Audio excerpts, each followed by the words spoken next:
You are watching the World 24/7 on the NDTV network. I'm Parmeshwar Bawa. Here are the big headlines you need to know.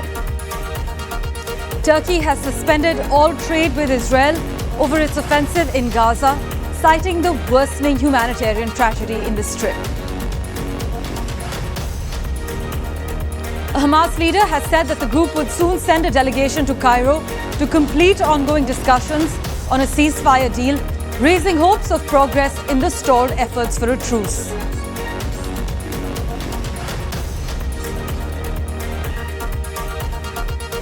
Saudi Arabia has stepped up the arrest of citizens for social media posts related to the Israel-Hamas war. This as the kingdom signals a readiness to agree to diplomatic relations with the Jewish state if it commits to Palestinian statehood.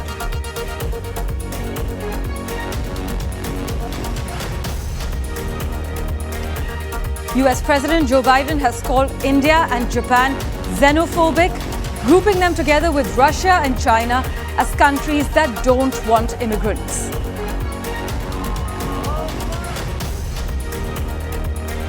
Millions of voters in England and Wales cast ballots in an array of local elections, amounting to the last big test before a UK general election that all indicators so far suggest will see the Conservative Party ousted from power after 14 years.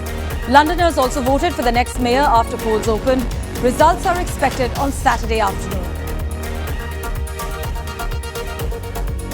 The United States has imposed new sanctions on hundreds of individuals and firms linked to Russia's war in Ukraine, accusing Moscow of illegally using chemical weapons against Ukrainian forces.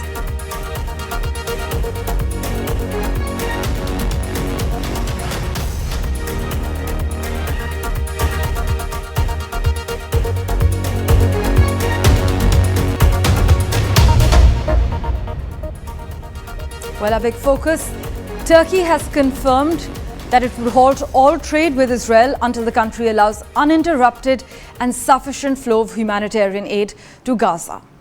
Turkey has decided to expand last month's restrictions on some Turkish exports to Israel due to the worsening humanitarian tragedy in Palestine. This is what the Trade Ministry has said in an official statement, adding that work was underway to make sure that Palestinians were not adversely affected.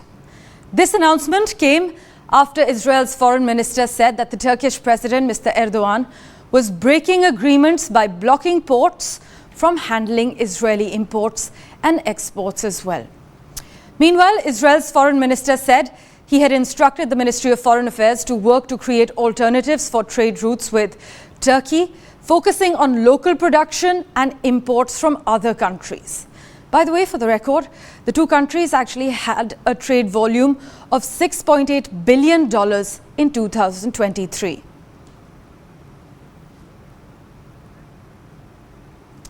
My colleague Mohammad Ghazali joins us with a quick update on the matter. Ghazali, as we were discussing, since their local polls in March, we've seen a host of crucial moves Turkey has made. Publicly meeting Hamas leaders, dispatching foreign minister to Doha to meet Hamas officials, joining South Africa in the genocide case against Israel, and now suspending all trade with Israel.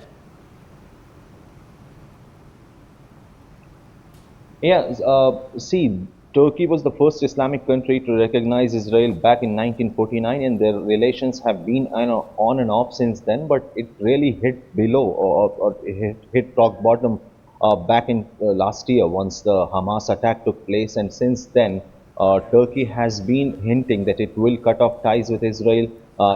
In April, like last month only, they halted the exports first, and now they have cut off all the trade with Israel. And perhaps it is also due to the local elections in Turkey, the municipal elections earlier this month, which perhaps where the Erdogan's party didn't perform really well, and perhaps sort of exhibiting that what kind of response his party is getting due to his attitude towards Israel, due to the ongoing relations with Israel. And perhaps this is a very grandstanding of Turkey to cater to the local sentiments of Turkish population, and that is why they have suspended all the trade. But for Israel, perhaps Israel is staring as a diplomatic isolation on one side, with Colombia also saying that they will be cutting off all their diplomatic relations with Israel. Israel hinting that they will go ahead with the Operation Rafah whatsoever be the deal with the Hamas as far as negotiations or the hostage deal is concerned. So meanwhile, Turkey suspending their trade and all the ties with Israel is really a setback in the region, which is already tense for the last 7.5 months after the Hamas attack took place. As always, Ghazali, thank you so much for joining us with that detailed update. In other crucial news, a Hamas leader has said that the group would send a delegation to Cairo to complete ongoing discussions on a ceasefire deal for the war in the Gaza Strip, raising hopes of progress in the stalled efforts for a truce. The latest ceasefire proposal, which has been forcefully pushed by the Biden administration in recent days, comes after nearly 7 devastating months of war. The deal would include a weeks-long temporary truce, the exact duration is still unclear, and the release of hostages held by Hamas and Palestinian prisoners in Israel. It would also allow the return of civilians to the largely depopulated northern part of Gaza and enable increased delivery of aid to the territory.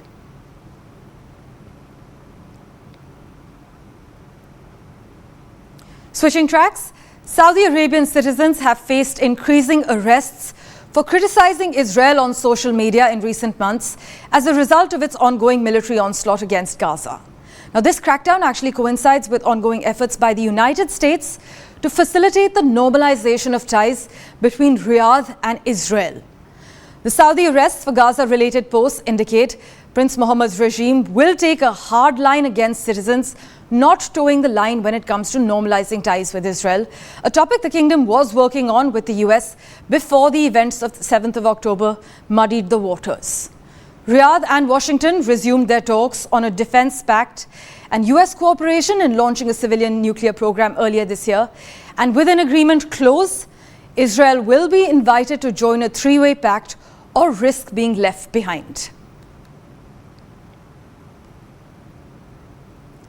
To the United Kingdom now, where Londoners have cast their votes in this year's mayoral election that has pit Labour incumbent Sadiq Khan against Tory challenger Susan Hall.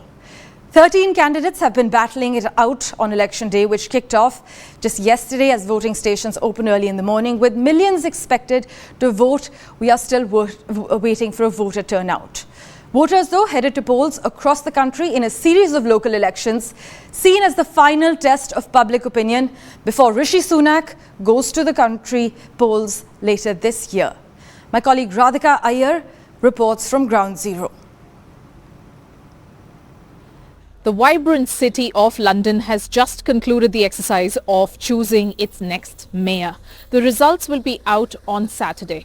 Current Mayor Sadiq Khan of the Labour Party, Pakistani origin, is seeking a third consecutive term, while coming closely second in the exit polls is Tories Susan Hall.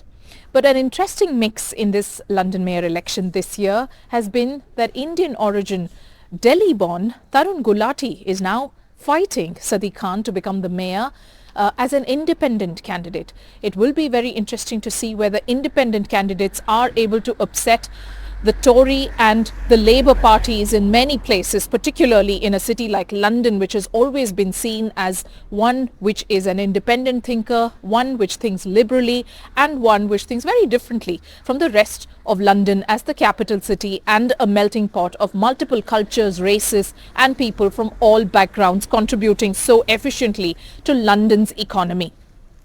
The three key issues that have been ailing London city for some time now has been that London has become extremely difficult to live in because of the cost of living crisis. It's a horribly expensive city. Houses have been a nightmare, the housing market, considering many young professionals who commute from various parts of just outside London are unable to afford to rent a place in London simply because it's either not available or because it's too expensive to live and eat in London city. So cost of living crisis being the first.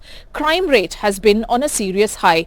Knife crimes have been high. In fact, just a day before London's mayor elections was a man with a sword attacking people in East London area, in fact killing a 14-year-old young person or a young pupil at school. So these are some of the issues that have been affecting London City and the people of London. And the third big is London completely depends on its public transport system, the tubes, the trains, the national rail, the overground.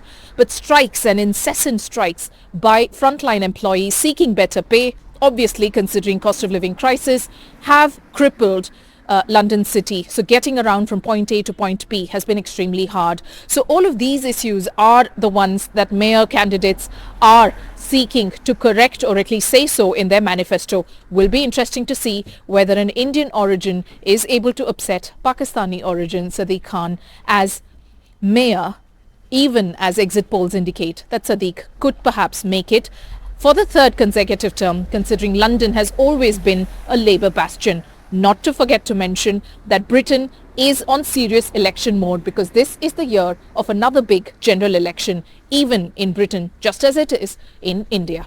Radhika Iyer in central London reporting for NDTV. In other crucial news, lawmakers of Solomon Islands have elected a China-friendly candidate as the Prime Minister in a sign of Beijing's extending reach across the Pacific. Jeremiah Manele, the former foreign minister of the islands, has already pledged to continue the international policy focused on building closer ties with China. Manele actually won the vote on a 31-18 count, beating his opponent Matthew Whale in the 50-seat parliament. In fact, notably, Manele's appointment as the country's new prime minister comes after a national election last month failed to deliver a majority to any political party. Joining us for a quick comment on what this means for the Indo-Pacific, Dr. Satohiro Nagao, fellow, a non-resident at the Japan Hudson Institute based in Tokyo.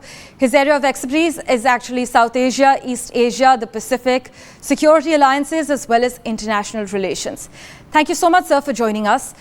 We know Mr. Manele has said that he would keep the same foreign policy basis, friends to all and enemies to none. We are aware that he has a strong track record as far as working with international partners is concerned. He is expected to maintain ties with China, but analysts I've been speaking to suggest he could be more conciliatory towards the West than the outgoing Premier, Mr. Sogavre, whose policy of forging closer security and commercial links with Beijing, many say, roiled the region's traditional power alignment. Yes. Now, what kind of support China has done in the Solomon Islands is important. They agreed to security pact, but security pact means that they support the police force. Now, Chinese police force regularly stay in the Solomon Islands. And supporting police force is related to the corruption because police is the job to identify who is corrupted. So in this case, Prime Minister, former Prime Minister in this case, or other politicians, someone corrupted. In this case, the police can identify, and because of this, China know who is the corrupted. So how to show the influence? China's influence in this region is related with the police support. That is a very vital part. This is indirect invasion. Right. So this development also comes in the Indo-Pacific months after Maldives elected a strongly pro-China prime minister. What does this mean for the dynamics in the Indo-Pacific as per you? China tried to expand their influence through China's support, which is only beneficial for China. Because generally, supporting the developing countries, supporting smaller countries, should be the beneficial for local people. But in case of China's support, China expands their influence instead of supporting the local people. Right. What is the problem? That is the difference between China's support and other countries' support. So that's why in case of the police support, we should worry about. Indeed, when we see the history of China, there was a civil war after the World War II. Now the China, continent side is China, and defeated side is Taiwan. But what kind of method China has done is indirect invasion. When they were allied against Japan, Right. Chinese Communist Party took the teachers of the Defense Academy and teach students.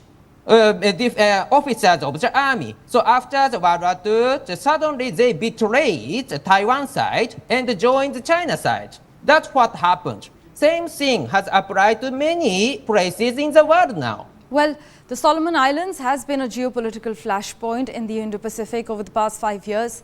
Let's see, Dr. Nagao, how this plays out in the neighborhood as China's growing influence has rattled the region's traditional security partners. Thank you so much for joining us on The World 24/7. Thank you very much. News and updates continue. We're back in a moment after a very short break.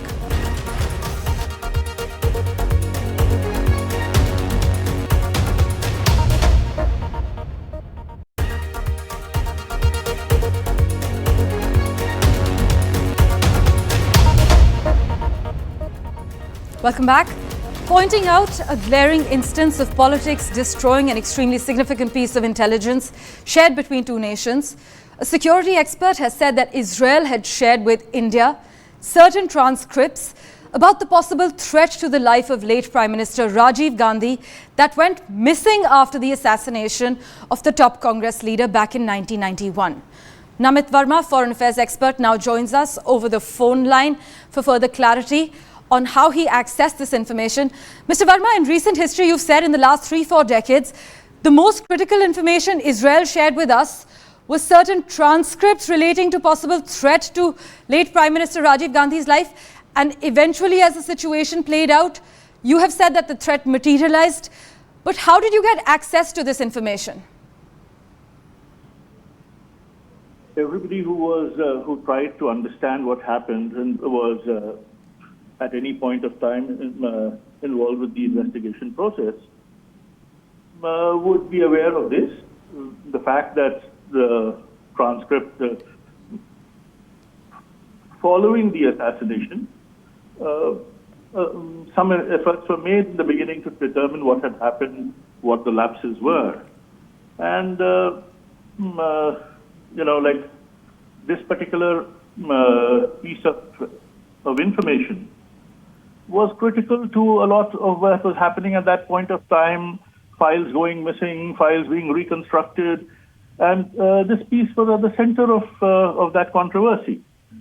So obviously everybody would be well aware of this. Everybody involved with the investigation would at some stage be aware of this. Mr. Verma, you have said that we sought another copy of the transcript as in the country, but Israel never provided it. In fact, a particular transcript that you cited effectively said that the payment has been made. It said that a godman has made the payment. Could you elaborate? Well, those 4 words were the content of the transcript, reportedly intercepted by the Israeli intelligence agency and shared with ours. And this was a wireless intercept of communications of the LTTE. And this was actually, you see, there were many aspects of the conspiracy behind the murder of the late Prime Minister. In fact, that portion of the inquiry somehow has not happened despite having been ordered. The MDMA, which was constituted to go into this aspect, lost its mandate somewhere and ran into the river, ran into a desert. But the international conspiracy aspect of the assassination of the late Prime Minister, of which there is a continuum with the earlier assassination of the Swedish Prime Minister. Right. And this particular transcript, there was conjecture whether this was a payment for effecting the first of the 2 assassinations. Right, Mr. Verma, thank you so much for joining us with clarification on these crucial transcripts that you've spoken about and pointed out the glaring instance of politics destroying an extremely significant piece of intelligence that was shared between 2 nations.